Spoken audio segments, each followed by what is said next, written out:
Alors dans la continuité de la petite vidéo que j'ai faite sur Alain Soral, qui était, je l'avoue, ciblée sur le dossier juif et sionisme, eh bien j'ai écouté le discours qu'il a fait lors du congrès du capitaine Juvin Brunet, et je confirme, je suis d'accord à quasiment 80% de ses analyses. Oui, il y a une petite caste de mondialistes complètement dégénérés qui a pris le pouvoir, qui a placé ses pions à la tête de beaucoup d'États occidentaux notamment, qui nous imposent des valeurs que personne ne veut. Alors là, j'ai rigolé quand il a dit, par exemple en parlant du wokisme et tout ça, là, le transgenrisme, etc., il a dit « les chrétiens ne veulent pas, les musulmans ne veulent pas, les chinois ne veulent pas, les russes ne veulent pas, les africains, je crois, ils ne veulent pas ».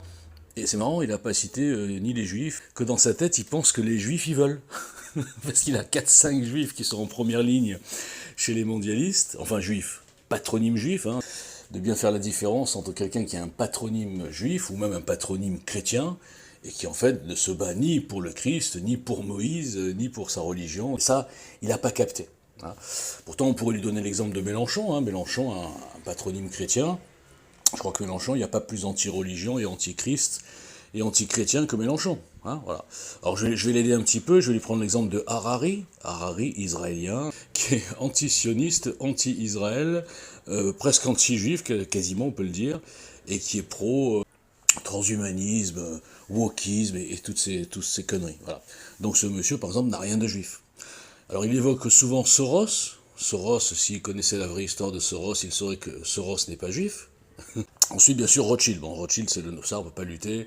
Rothschild, c'est le nom magique. Donc, s'il y a Rothschild derrière, c'est que c'est fait pour les juifs, pour le judaïsme, pour le sionisme, pour Israël, et pourquoi pas pour les Khazars. Tellement la haine des Américains, parce que, là aussi, il schématise. C'est pas les États-Unis, c'est pas les Américains. C'est la caste de ceux qui ont pris le pouvoir. Et par contre, il a bien cerné le moment. À partir des années 70, à partir de Bretton Woods, ça a été la fête à la crevette. Hein. À partir du moment où il n'y a plus de conversion en or, on peut faire ce qu'on veut, on a le pouvoir, on sort les dollars comme on veut, et on domine le monde. D'accord.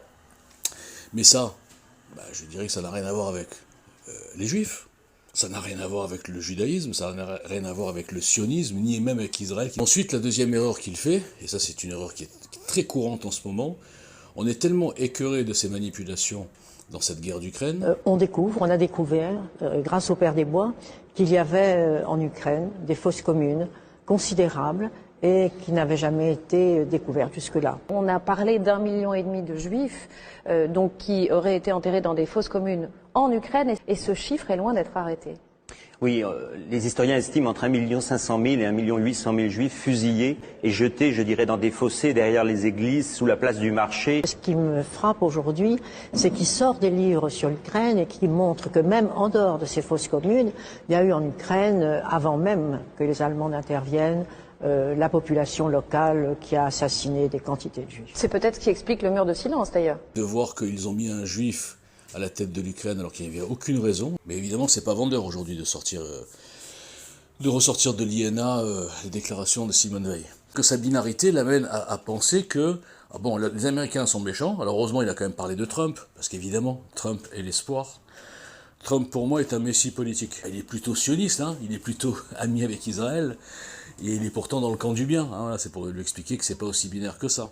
Les Américains de l'Amérique profonde, effectivement, se réveillent. Même beaucoup de démocrates se réveillent sur la pourriture et la décadence de ces corrompus, symbolisés effectivement par Biden, père et fils. Mais il y a aussi derrière Obama, il y a Clinton, enfin bref, tout peut l'assimiler à la gauche caviar en France, hein, avec les Jack Lang et tous ces corrompus, tous ces pourris moitié pédophiles. Alors ça se réveille. Il est évident qu'il va falloir cette fois-ci un trucage vraiment beaucoup plus important pour arriver à battre Trump. Et comme moi je le suggère, la meilleure des choses à faire, ça serait que Trump propose à Robert Kennedy le poste de vice-président. Et là, la victoire serait assurée, l'écart serait trop grand pour qu'il puisse truquer. Donc la binarité, j'y reviens, la binarité c'est de penser que les Américains c'est le diable, d'accord, les États-Unis, ok, et donc du coup, les Chinois c'est super. il a toujours pas compris que les Chinois, à l'heure où nous parlons, sont les plus mondialistes. Ils sont pas rentrés dans le camp des unipolaires là, de l'OTAN, etc. de Davos, ils prennent un peu de recul, mais en termes de méthode, de propagande, de surveillance, de vaccins, comment dire, de colonisation économique, hein, de l'Afrique notamment, et pas que de l'Afrique d'ailleurs, les Chinois aujourd'hui sont les plus mondialistes. Hein. C'était extraordinaire de nous faire passer maintenant les Chinois comme la solution. Moi, je vous dis franchement, je préfère 100 fois les Américains, surtout quand Trump va revenir, comme maître du monde, on va dire, que les Chinois. Donc le pauvre, il est complètement aveuglé. C'est d'ailleurs dommage d'avoir de telles bonnes analyses globales, on va dire, et d'être complètement binaire et de finir à la fin, ah super, il y a la Chine avec l'Iran, l'Arabie Saoudite, ah c'est super, le Venezuela aussi, hein, les BRICS. Il y a l'Algérie, c'est génial Soral. Ça, c'est une belle alliance. Moi, je suis d'accord pour être soumis à ce genre d'alliance. Bon, donc là, il est un petit peu léger, mais je crois que tout vient de son obsession sur les Juifs. On va en parler 2 minutes.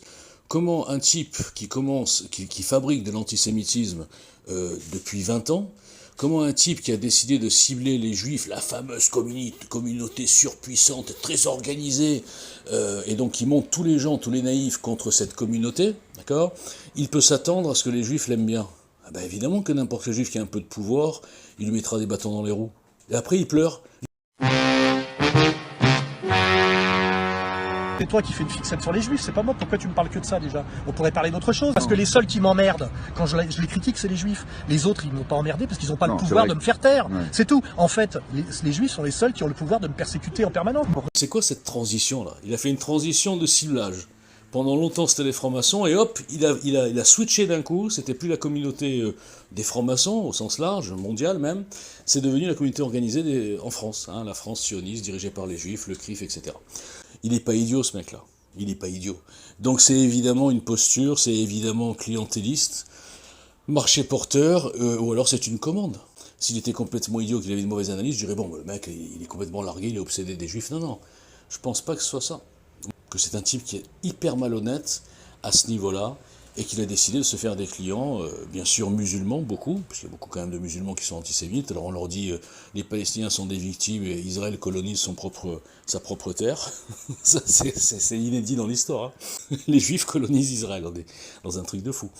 Après, quand il parle du CNR, bien sûr, c'est ce que je dis depuis 2017, bien sûr qu'il faut s'unir sur les points principaux, et nos petits, j'ai cru m'entendre hein, quand il a parlé là-dessus, et nos petits désaccords, ben on verra après. Hein, on recommencera les guéguerres après, quand on aura sauvé l'essentiel. C'est-à-dire virer, en France c'est la Macronie, mais de toute façon, on ne pourra pas le faire si Trump ne reprend pas les commandes aux États-Unis. C'est clair et net. Réunion publique, je pense que c'était un deal de ne pas parler des Juifs, de ne pas parler de la communauté organisée, mais c'était limite quand même. Hein.